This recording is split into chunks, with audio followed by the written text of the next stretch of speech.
Assalamualaikum warahmatullahi wabarakatuh. Bismillah, alhamdulillah, wassalatu wassalamu ala rasulillah. Kali ini saya akan membahas bagaimana sih para sahabat kehidupan mereka berubah setelah masuk Islam.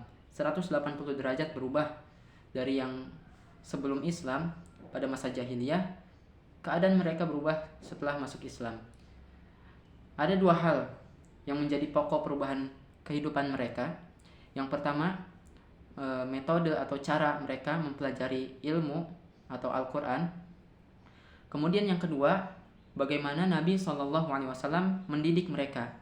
Pertama, para sahabat banyak ya hadis atau athar yang sudah dijelaskan ustadz-ustadz bahwa mereka tidak mempelajari Al-Quran kecuali 10 ayat terlebih dahulu dipelajari, kemudian diamalkan, baru setelah itu menambah mempelajari ayat yang lain. Ini bisa menjadi gambaran bahwa mereka tuh mempelajari Al-Quran dengan sebenar-benar pelajaran. Maksudnya mempelajari Al-Quran untuk diamalkan. Dan caranya adalah pelajari sedikit, kemudian diamalkan, baru dipelajari lagi yang lain. Jadi tidak berat untuk mengamalkannya. Makanya kan banyak saat ini buku-buku yang membahas tentang habit, kebiasaan. Ada buku Atomic Habits, itu menjelaskan bahwa perubahan 1% itu bisa memberikan dampak yang sangat besar untuk kehidupan kita. Jadi mereka mempelajari yang sedikit itu dulu, kemudian diamalkan yang sedikit itu. Ketika sudah terbiasa dengan mengamalkan yang 10 ayat tadi, mereka tambah 10 ayat yang lain untuk dipelajari kemudian diamalkan. Itu yang pertama. Kemudian yang kedua adalah bagaimana Nabi SAW mengajarkan para sahabat.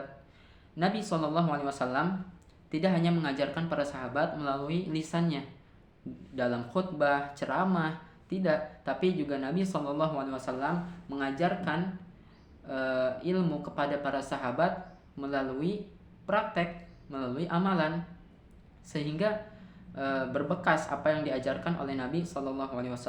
Apa yang beliau katakan kepada para sahabat, beliau amalkan, beliau tunjukkan atau perlihatkan di depan para sahabat, sehingga berbekas di hati para sahabat. Makanya banyak asar atau perkataan para sahabat itu diawali dengan kata kunna ma'an Nabi SAW yaf'al kaza wa kaza.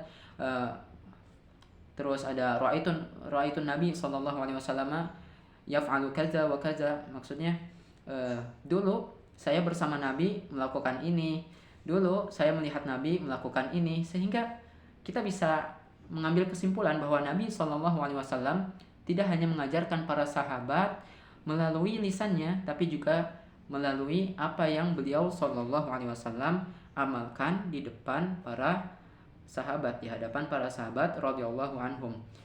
Jadi kesimpulannya ada dua yang dapat merubah kehidupan para sahabat, yang kehidupannya ini berubah drastis. Dulu sebelum masuk Islam, ketika masa jahiliyah, banyak dari mereka itu adalah budak atau hamba sahaya.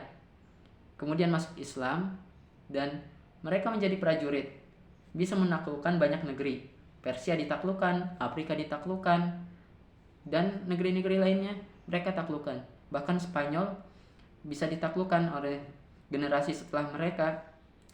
Ini menjadi suatu perubahan yang sangat besar, dan dampaknya atau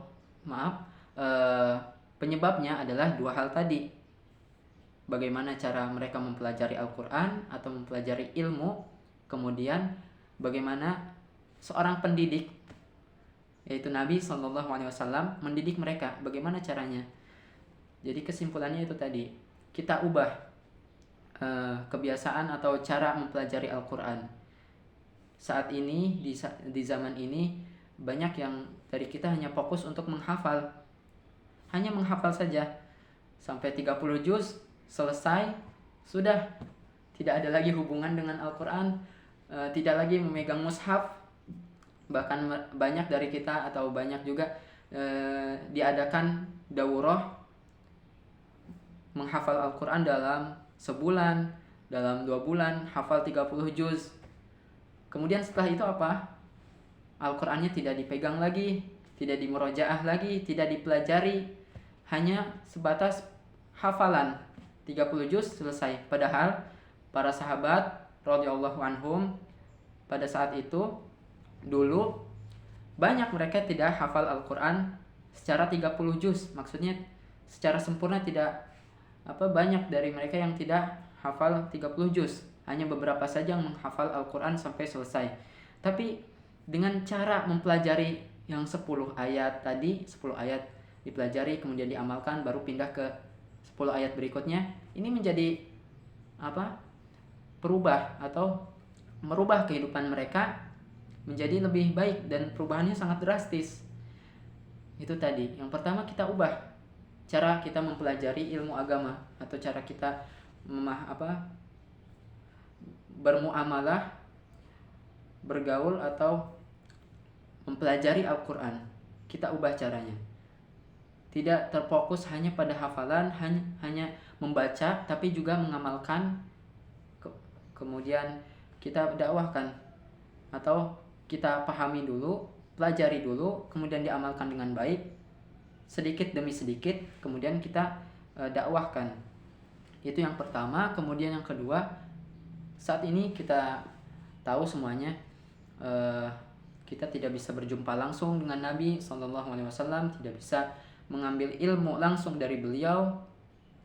Akan tetapi kita bisa mempelajari, kita bisa mencari seorang pembimbing dari ustadz-ustadz kita, ulama-ulama yang kita kenal, yang mengajarkan ilmu bukan hanya pada lisan saja, dengan lisan saja, tapi juga dengan apa yang dia lakukan, sehingga berbekas di hati kita. Makanya kenapa sih para sahabat ini dinamai sahabat gitu? Dari kata sahabat saja kita bisa ngambil kesimpulan bahwa hubungan antara Nabi dengan para sahabatnya itu kuat, sehingga berbeda dengan kita saat ini. Kita penuntut ilmu, kita mengambil ilmu dari ulama, dari ustadz yang kita kenal, yang kita ambil ilmunya, dan status kita hanya penuntut ilmu gitu, bukan sahabat dari ustadz ini. Berbeda dengan Nabi SAW, beliau menjadikan para sahabat itu benar-benar sahabat gitu. Pergi ke tempat A, ke tempat B dengan para sahabat, di perjalanan mengajarkan ilmu, kemudian mengajarkannya tidak hanya lewat lisan tapi juga dengan praktek, berbuat baik dengan para sahabat. Ketika ada yang sakit dijenguk, ada yang meninggal Nabi SAW mensolatkan, dan hal-hal lain, sehingga ini berbekas di hati mereka gitu. Jadi kesimpulannya dua tadi, kita pelajari Al-Quran dengan cara yang baik, mempelajarinya dengan maksud untuk mengamalkannya. Kita pelajari sedikit saja, kemudian diamalkan, baru setelah itu menambah mempelajari ayat-ayat yang lain. Kemudian yang kedua adalah kita mencari pembimbing, mencari teladan yang kita bisa ambil ilmunya bukan hanya dari lisannya, tapi juga dari amalan dan kelakuan yang dia lakukan setiap harinya. Wallahu a'lam. Semoga yang sedikit ini bermanfaat. Assalamualaikum warahmatullahi wabarakatuh.